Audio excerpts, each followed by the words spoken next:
Olá, queridos irmãos e irmãs, dia 15 de abril, quinta-feira da segunda semana da Páscoa. O evangelho de hoje continua sendo o capítulo 3 de João, só que hoje os versículos 31 a 36. Aquele que vem do alto está acima de todos. O que é da terra pertence à terra e fala das coisas da terra. Aquele que vem do céu está acima de todos. Dá testemunho daquilo que viu e ouviu, mas ninguém aceita o seu testemunho.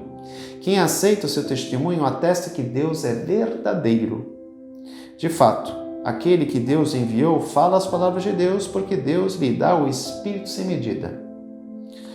O Pai ama o Filho e entregou tudo em sua mão. Aquele que acredita no Filho possui a vida eterna.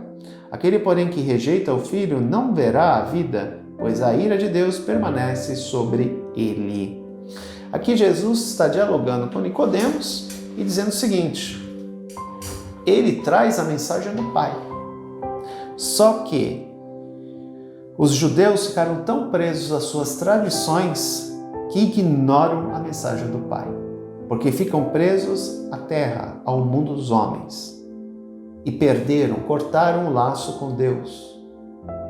Tanto que antes de Jesus já havia 300 anos que não havia profetas em Israel.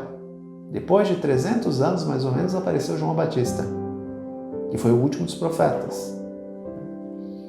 Portanto, acreditava-se que as portas do céu tinham se fechado. Daí que nós entendemos no batismo de Jesus, quando se ouve uma voz no céu: este é meu filho amado, escutai-o.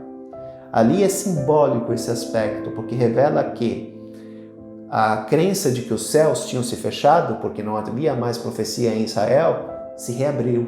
O céu se reabriu, os céus se reabriram. Deus voltou a se comunicar com os homens. Antigamente pelos profetas, agora pelo próprio Filho. Portanto, o texto de hoje vai dizer que os judeus estão presos às coisas da terra, porque eles falam as coisas da terra, as tradições humanas. Ignoraram Deus, ignoraram aquele que Deus enviou para se revelar de maneira total, de maneira plena. O Pai se revela no Filho, Por isso que ele vai dizer: o Pai ama o Filho e entregou tudo em sua mão. Porque a obra salvadora se dará através da mão do Filho. O Filho vai para a cruz, o Filho caminha para a cruz, o Filho entrega a sua vida na cruz. Tudo depende do Filho. E o Pai entrega para ele essa missão.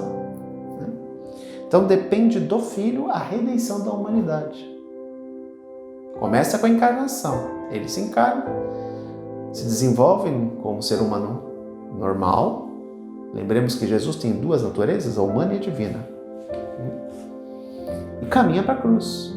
Inaugura o tempo do Kairos, o tempo de Deus, o tempo da manifestação visível de Deus no meio dos homens.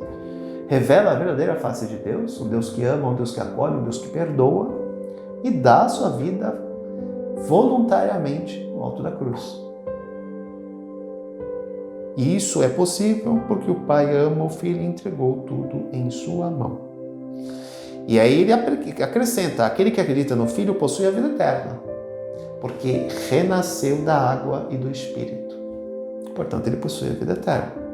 Aquele, porém, que rejeita as autoridades religiosas de Israel não terão vida, não verá vida. Que vida? Eterna.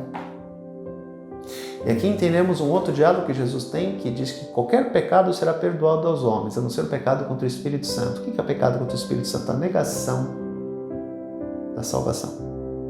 Ora, se eu nego a salvação, se eu nego Jesus, não há salvação. Porque a salvação consiste justamente em eu crer que Ele, Jesus, é o Filho de Deus e morreu na cruz. Está aqui, Aquele, porém, que rejeita o Filho não verá a vida eterna. Se eu nego a salvação, eu não tenho como ter vida eterna. Porque justamente a salvação consiste em eu crer nela, na salvação apresentada mediante o sacrifício de Cristo. Por isso que não há como alguém pecar contra o Espírito Santo, ou seja, negar a salvação, negar o mistério da cruz, alcançar a mesma.